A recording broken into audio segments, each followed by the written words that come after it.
अध्याय 5 श्लोक 8 आणि 9 आपण एकत्र बघणार आहे. आधी 8 बघू. नैव किंचित करोमीति युक्तो मन्येत तत्त्ववित् पश्यै शृण्वन् स्पृशै जिघ्रन् नश्नन् गच्छन् स्वपै श्वसन. खालची ओळ थोडी संधियुक्त आहे, ती बरोबर प्रॉपर संथा घेत असताना सांगितल्या जाते कशी उच्चारायची ती. सांख्ययोगी कसा असतो म्हणजे ज्ञानयोगी कर्मसन्यासी तत्ववेत्ता कसा असतो, तर तो काय करतो, पश्यन म्हणजे पाहत असताना, शृण्वन म्हणजे ऐकत असताना, स्पृशन म्हणजे स्पर्श करीत असताना, जिघ्रन म्हणजे वास घेत असताना, अश्नन म्हणजे भोजन घेताना, गच्छन जात असताना आणि स्वपय श्वसन झोपत असताना काय करतो, न एव किंचित करोमी इति, मी हे सगळं काही करतोय असं समजत नाही. निसंशय असे मानावे की मी काही करतोय असं समजत नाही. ह्या सगळ्या क्रिया आपोआप होत असतात. आणि 9वा श्लोक इथेच बघूया की काय म्हटलंय. प्रलपन विसृजन गृह्णन उन्मिषन निमिषन अपि इंद्रियाणि इंद्रियार्थेषु वर्तन्त इति धारयन. हा सुद्धा श्लोक बरोबर संथा घेत असताना नीट आम्ही संथा देतो आणि त्याप्रमाणे संधी सोडवून मग त्याचा अर्थ लावायचा. प्रलपन म्हणजे बोलत असताना, विसृजन म्हणजे टाकत असताना, गृह्णन म्हणजे घेत असताना, उन्मिषण म्हणजे डोळ्यांची उघडझाप करीत असताना, इन्मिषण म्हणजे डोळे उघडणे किंवा झोपणे, डोळ्यांची उघडझाप करणे असं सांगितले उन्मिषण. इंद्रियाणि इंद्रियार्थेषु म्हणजे सगळे इंद्रिय आपापल्या विषयामध्ये वावरत असतात असे समजून, इति धारयन असं समजून, निसंशय असे मानावे की न किंचित करोमी इति, मी काहीही करीत नाही.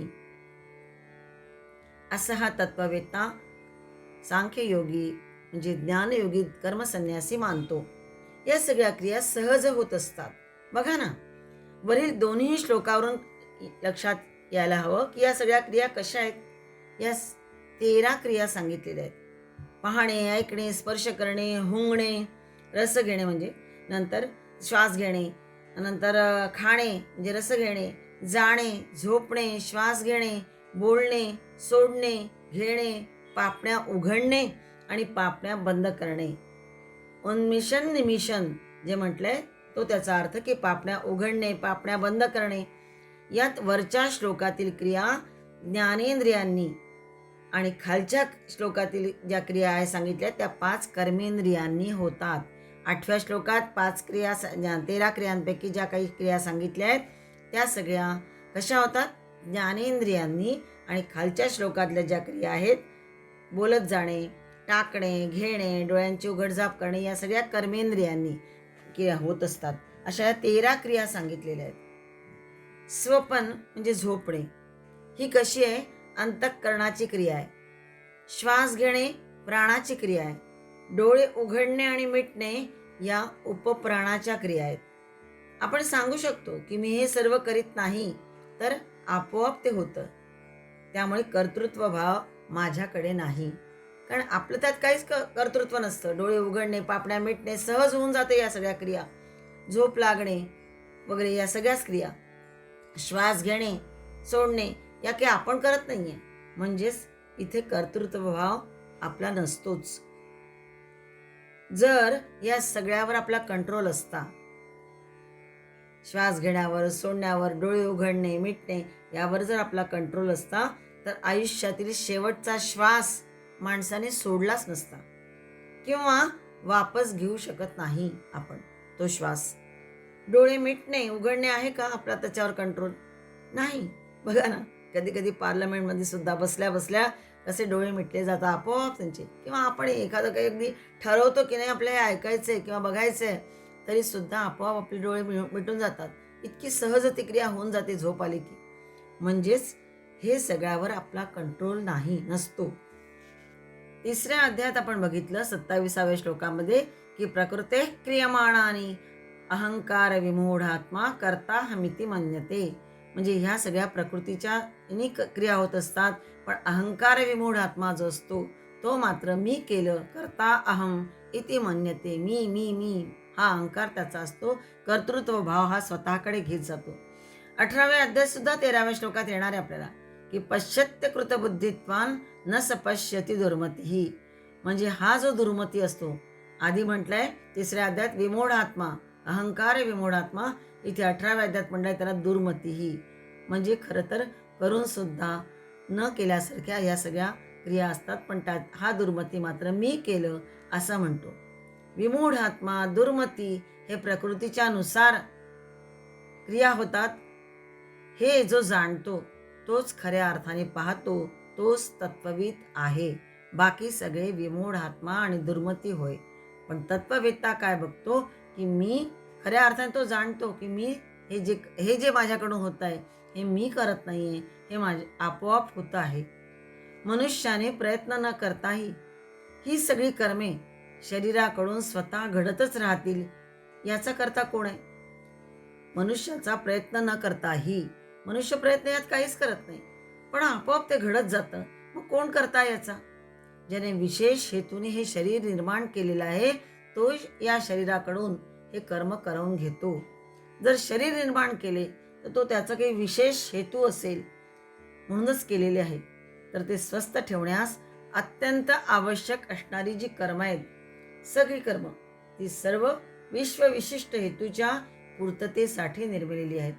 आणि म्हणून आवश्यक असणारी जी कर्म आहे ते करणंही तो करविलच आपल्याकडून करवून गेला आपोआप. आणि आपल्या सामान्यांच्या मात्र हे लक्षात येत नाही. हे जे सर्व विश्व आहे हे विशिष्ट हेतूच्या पूर्ततेसाठी निर्मिलेलं आहे. हेतू वाचून विश्वाची रचना नाहीच. ईश्वर सर्व प्राणीमात्रांमध्ये बसलेला असून सर्वांना आपल्या अद्भुत सामर्थ्याने फिरवित आहे. जगाचं जे चक्र आहे तो फिरवित असतो. ईश्वरच सर्वभूतानां हृद्देशेऽर्जुन तिष्ठति भ्रामयन् सर्वभूतानि यंत्रारूढानि मायया. म्हणून आपण अहंकार करू नये. कशाचा? अर्जुना, तू अहंकाराने म्हणशील की मी युद्ध करणार नाही, तरी तुझा स्वभाव तुला स्वस्थ बसू देणार नाही.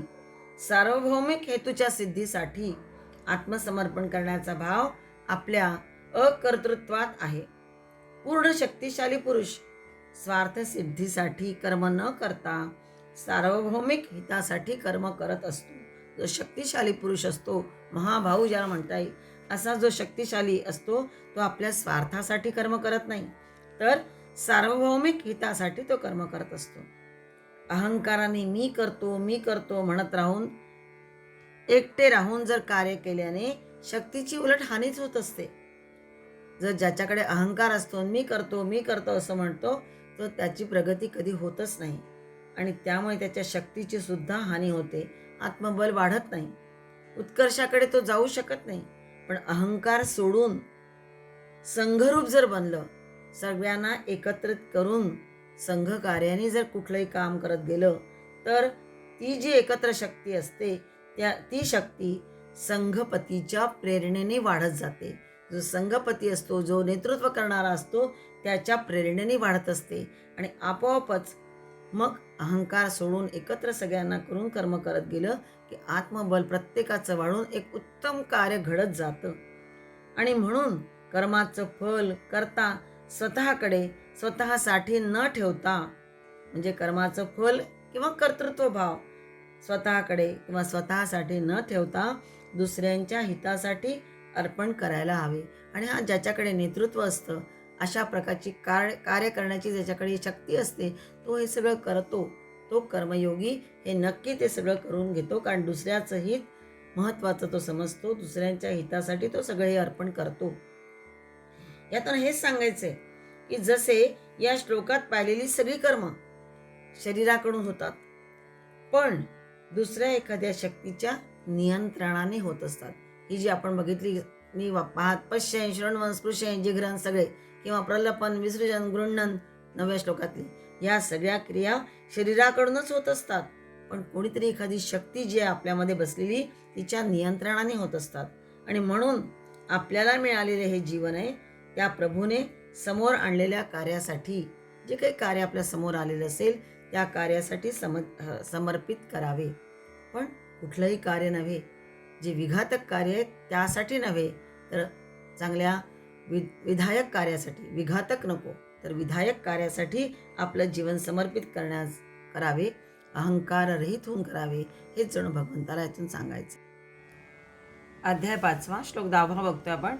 ब्रह्मण्याधाय कर्माणि संगं त्यक्त्वा करोति यः लिप्यते न स पापेन पद्मपत्रमिवांभसा.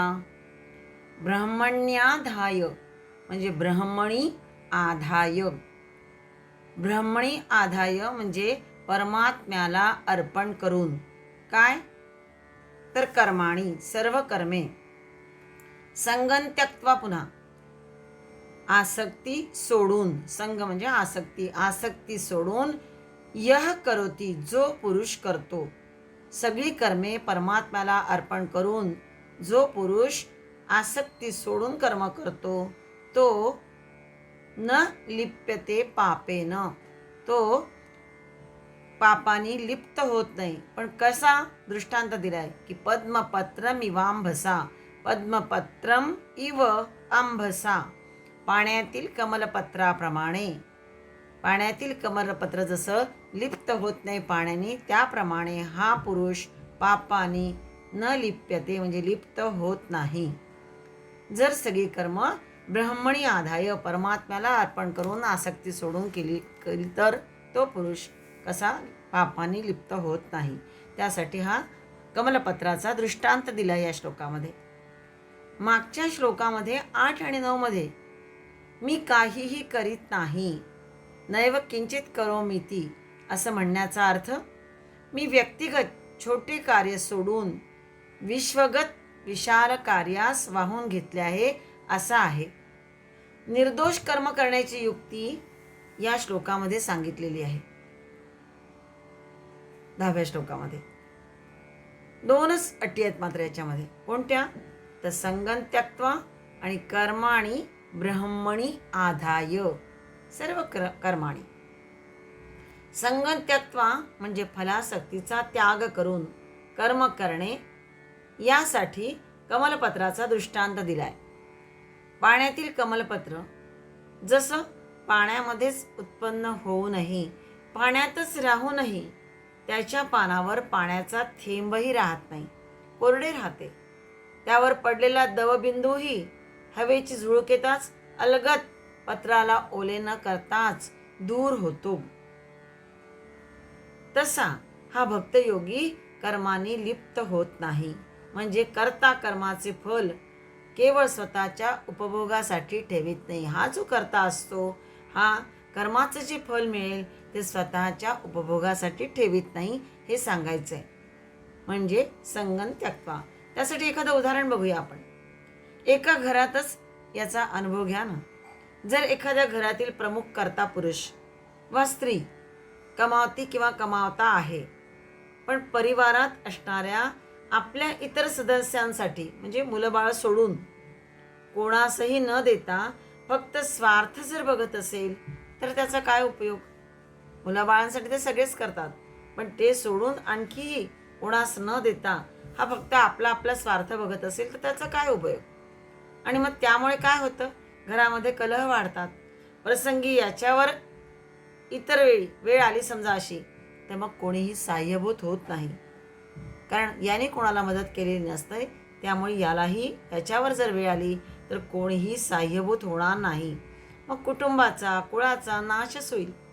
उलट दुसरा एखादा स्वतः कमावलेले सर्व मिळून वाटून आनंद घेत असेल तर आपल्याला जे मिळालं आहे त्यातला काही भाग कुटुंबासाठी समाजासाठी वाटून जर देत असेल तर घरातही आनंद राहील. आणि आपण कोणासाठी करत असेल तर तो सुद्धा व्यक्ती वेळ प्रसंगी आपलीही मदत करायला तयार होईल. पण निस्वार्थ भावनेने आधी आपल्याला करावं लागतं.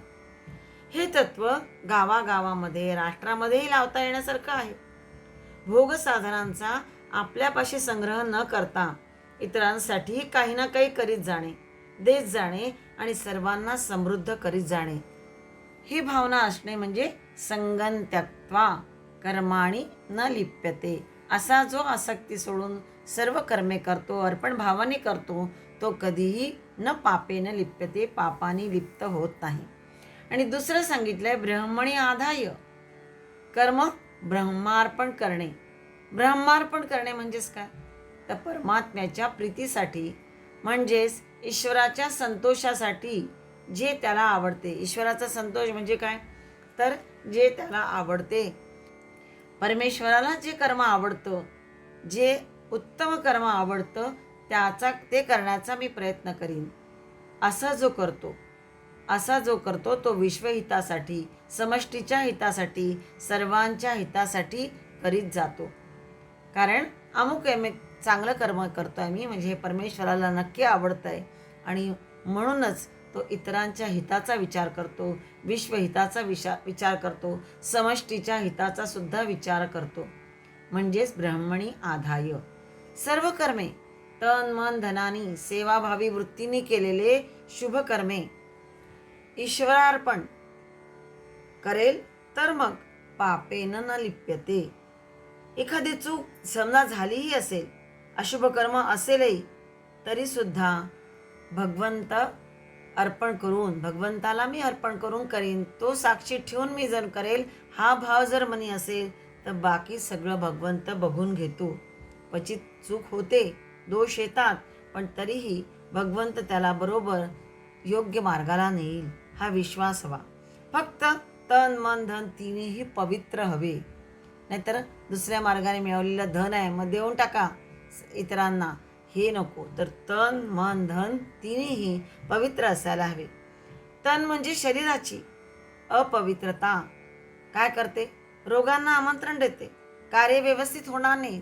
तन जर नीट नसेल, अपवित्र असेल, रोगांनी व्याधींनी व्यापलेलं असेल, तर कार्य व्यवस्थित होणार नाही.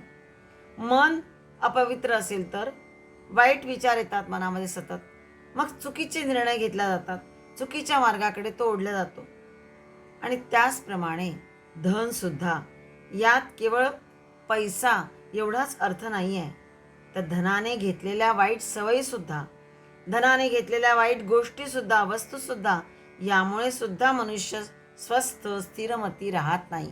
कारण त्याच्यातच आपलं लक्ष असतं, स्वार्थ असतो, लिप्त झालेलो असतो आपण धनाने घेतलेल्या. मग पैसा तर नुसता आहेच, पण पैशाने घेतलेल्या वस्तू काय किंवा एखाद्या गोष्टी काय, ज्या काय केल्या असतील, त्यामुळे माणूस आसक्तीत त्यात राहत असल्यामुळे स्थिरमती राहत नाही. म्हणून म्हटलंय तन मन धन तिन्ही पवित्र हवे. हे तिन्ही पवित्र असेल तरच कर्मबंधन लागत नाही. अन्यथा हे तिन्ही अपवित्र असतील तर कर्मबंधन चक्रामध्ये तो मनुष्य फसतो. आधाय शब्दाचा अर्थ आहे अर्पण, समर्पण. समर्पण म्हणजे प्रेम भावनेने, भक्तीने केलेले कर्म. त्याने मग अहंकार, आसक्ती सुटत जाते. दृष्टांताचा अर्थ विशेष बघू, असा आपण एखादा म्हणजे वेगळा अर्थ बघू या दृष्टांताचा अर्थ, की जसं कमल जलामध्ये उगवते, माहिती आहे आपल्याला. पाणी कमळाचं जीवन आहे, जलामुळे कमळाला अस्तित्व आहे. जसं कमळ पाण्यात उगवतं, पाणी हे कमळाचं जीवन आहे आणि जलामुळेच म्हणजेच पाण्यामुळेच कमळाला अस्तित्व आहे. कमळामुळे जलाशयाला शोभा आहे, जलामुळे कमळाचं सौंदर्य खुलतं, मोहक होतं, त्यातच कमळ विकसित होत जातं, रंगयुक्त होऊन कोमलता आणि सुगंध देतो. पण जलामध्ये ते लिप्त होत नाही, त्या जलातच वाढतं, विकसित होत जातं, सुंदर सुंदर रंगाचं मोहक असे विलोभनीय रूप त्याला मिळत जातात, पण तो कधी त्या जलाने लिप्त होत नाही, अलिप्त असतं. कमलपत्र सुद्धा आणि कमल सुद्धा अगदी तसंच संसार जणू जलाशय समजावा. त्यात असणारा हा जीवात्मा जणू एक उमललेलं कमळच होय. हे जीवन कमळ संसारात राहूनच विकसित होतं. जीवनाला संसारामुळेच शोभा आहे. म्हणून संसाराचा तिरस्कार न करता समर्पण भावनेने शोभा वाढवणारे कार्य केले पाहिजे. जसं जल, कमळ, त्याचप्रमाणे संसार आणि जीवात्मा एक दुसऱ्यासाठी पोषक आहे. आणि यातून हेच सांगायचं आहे की संसारात राहूनच उन्नती करा. आपल्या वागण्याने कर्म दूषित करू नका. दुर्विचार, दुष्कृत्यांचा त्याग करा. कर्मयोग ज्ञानयोगावर भक्तियोगाच्या साह्याने करा, हे सांगितलंय. शुभ अशुभ कर्म न करता, कुठलंही शुभ अशुभ सुद्धा नाही, शुभामध्ये सुद्धा माणूस आसक्त होत जातं की मी उत्तम कर्म केलं आहे, मग अधिक करू, मग त्यातच गुंतत जातो, मग प्रगती खुंटत जाते. म्हणून म्हटलं आहे, शुभ आणि अशुभ यातच न गुंता कर्मबंधनातून कर्म केलं तर मग तो कर्मबंधनातून मुक्त होईल, हे सांगायचं या दृष्टांतातून. पुढचा श्लोक पुढे बघूया.